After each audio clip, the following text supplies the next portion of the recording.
May I also convey my thanks to Lord Ashton for today's debate.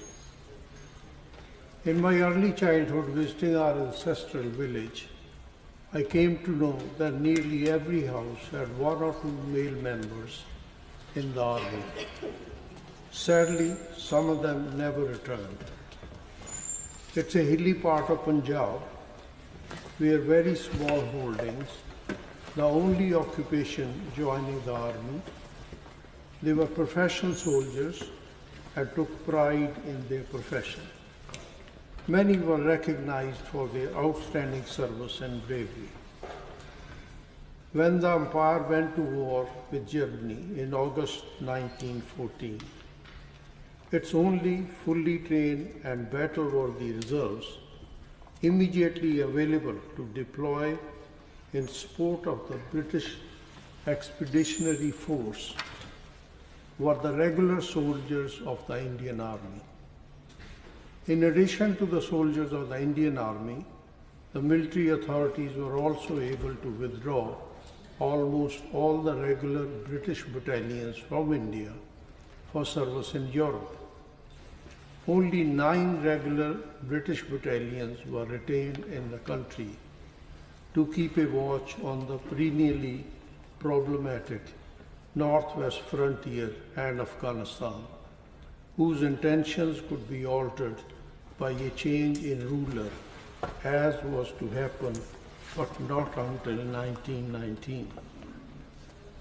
The British Expeditionary Force, which crossed over to France in August 14, was initially fewer than 90,000, which with their French allies faced the German spearhead of 320,000 strong.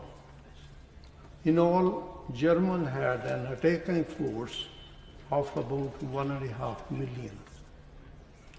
All sides suffered severely in the bitter fighting that followed.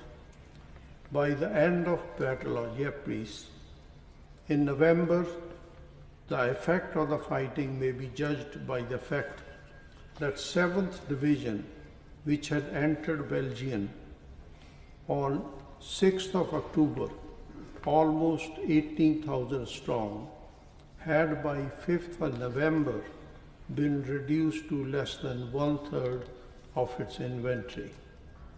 It was this hard reality that made resources of the Indian Army so vital. The Indian Army, when it landed in Europe, was not only well equipped, but they were unfamiliar with the terrain, the climate of Northern Europe, and trench warfare. It is remarkable how they coped. The Indian Army had some 14,000 infantry and 1,700 cavalry. The Germans had launched 12.5 divisions into what was to become the First Battle of Ypres. Its purpose was to capture the channel ports that were basic to the British war effort and to the very security of the British mainland. It was a battle like no other. By the end, the BEF had virtually ceased to exist, losing some 50,000 men. The troops of the Indian Corps replaced 32,000 men of the BEF's Second Corps. The fighting that followed was marked by acts of individual bravery of the highest order. In the course of war, 11 Victoria Crosses were awarded to Indian and Nepalese soldiers, as well as countless other bravery awards. One example from 1914, Darwan Singh Negi, a non-commissioned officer of the 1st Battalion, 39th Garhwal Rifles, was awarded the Victoria Cross. The desperate nature of the fighting may be judged by the fact that in the same action, the battalion earned 16 other medals. By the battle's end, the corps had lost 2,000 killed and missing, and 4,000 wounded. At enormous sacrifice, the hard-pressed forces of the Indian Army and their comrades of BEF had thwarted what the German High Command had hoped would be a decisive victory. Without the sacrifice of the Indian soldiers, the outcome of these battles in 1914 could have been different. Neither formation would ever fully recover from the ordeal. In the course of 1915, the British Army by July had grown into 21 divisions, was engaged in a series of bitter but conclusive battles. By October 1915, the Corps casualty list of killed, missing and wounded amounted to over 21,000. Of the 47th Sikhs, only 28 men and no officers remained. Indian soldiers fought on various fronts, Mesopotamia, Gallipoli and Haifa. In 1916, the Middle East had become Indian Army's principal theatre of operations. Given the scale of their losses at the Somme in 1916, Passchendaele in 1917, and the Great German Offensive of spring 1918, the British had little enough to spare for the war in the Middle East. The campaign that took Baghdad on 11th of March 1917 and then advanced to Mosul and Kirkuk would not have been feasible without Indian troops. So too Sir Edmund Allenby's victorious advance in Palestine and Syria in 1918 depended in large part on the 54 infantry battalions and 13 cavalry squadrons shipped from India to replace British troops which had to be sent to the Western Front. By the war's end, some 1.5 million had volunteered for the Indian Army. Over 74,000 of them not to return from service.